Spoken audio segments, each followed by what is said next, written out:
My most favorite food in the world is always biryani. I have lot of love for biryani and I can eat biryani at lunch, dinner and even in the breakfast, and I will always find some space in my stomach when it comes to biryani. For me is the most digestible as well as the wholesome meal. Let's make chicken biryani. I have taken here 1.5 cup of traditional basmati rice. I have washed and soaked it. 4 big onions, my mother has cut them very finely and I am adding it to the hot oil to make a barista. Fry them on a very high flame, and then when they become little bit softer, then I lower the heat and fry them until crispy and golden.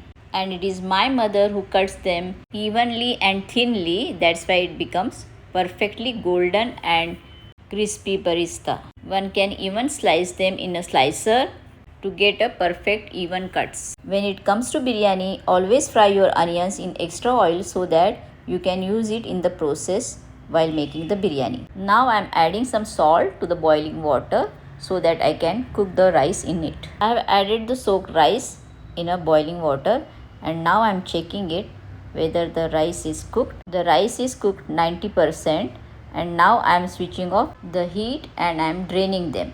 I am adding little bit of saffron along with some water to get the good color as well as the fragrance to be added later on the rice. Just warming 10 to 12 almonds in a water, it becomes easier to deskin them. In a big bowl, I am taking 2 serving spoons of curd, grinding 2 tablespoons of ginger garlic along with 1 tablespoon of chopped onion, then little cinnamon, 1 bay leaf, 1 black cardamom, 1 teaspoon kitchen king masala, half teaspoon rajwadi masala, salt, turmeric, 2 to 3 tablespoons of red chili powder, about a teaspoon of green cardamom powder, 3 cloves, pinch of asafoetida, about 2 tablespoons of coriander powder, a teaspoon of cumin powder, few mint leaves, 2 chopped tomatoes, coriander leaves half cup, 7 to 8 chopped green chilies, fried onions about handful. Then just mix everything together, and I am feeling little bit of curd is less here, so I am adding about a tablespoon of curd again here and just mixing it together. I am whisking it nicely so that all the flavors get incorporated very well. Now I will be tasting a bit so that I can adjust the salt as well as any other flavors. Now I am adding the chicken. I am adding here half kg of chicken, curry size pieces. I had washed and kept it earlier. Now I will be adding little bit of more chili powder here. I feel chicken tastes more tasty when it is spicier. So I have added about a tablespoon of chili powder here, and I am mixing it nicely so that the chili powder gets mixed in the marination very well. Once it is nicely mixed, I am adding here about 2 to 3 tablespoons of oil which I had used for frying the onions, which gives the good nice fragrance. Now keep the marination aside for about 30 minutes to 1 hour. Now I will be cooking the chicken along with 2 teaspoons of lemon juice and slowly increase the heat, and if required add little bit of water to cook the chicken.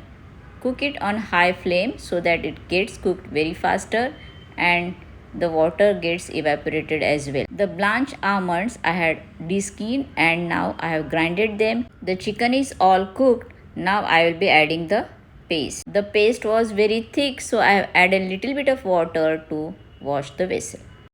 Now mixing it all together to make a thick gravy. Actually it's on its own a very nice chicken gravy as well. You can eat it with paratha or pav as well, and actually it's a very beautiful thick gravy chicken which tastes beautiful. But for us to use it for the biryani, I am making it a bit more thicker. In a heavy bottom and a shallow bowl, I have started arranging the rice layer by separating all the rice grains. One can even use the hand to separate the grains.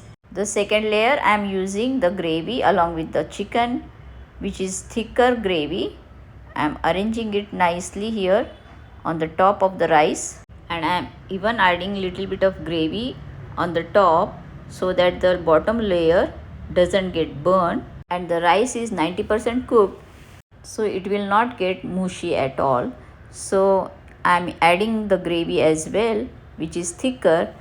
On the top of the chicken, I'm arranging little bit of barista, which is fried onions here, which gives the beautiful fragrance to the rice and the gravy.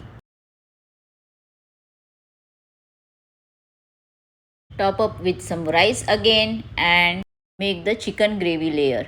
All the chicken gravy you have to finish it here. Top up the chicken with rice again and then sprinkle the saffron water.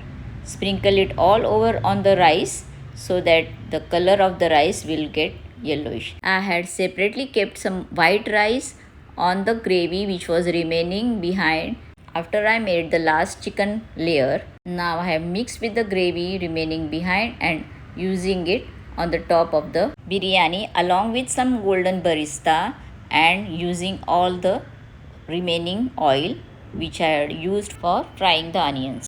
With the help of a rolling pin, I am making some holes here so that I can pour some pure ghee on the top so that it can go until the last layer. And yes, that's it. The biryani is ready to be kept on the tawa on a low heat for about 30 minutes, covering and putting some heavy weight on the top so that all the flavors captivated in the biryani pot. And now it's ready to be served. Eat the hot biryani along with the chilled raita, which is made with the onions and curd. The taste of this biryani is extremely flavorful. Do try at home and let us know. For more recipes to come along your way, follow us on Instagram, Facebook, and subscribe us on Mother-in-law's Cookbook on our YouTube channel.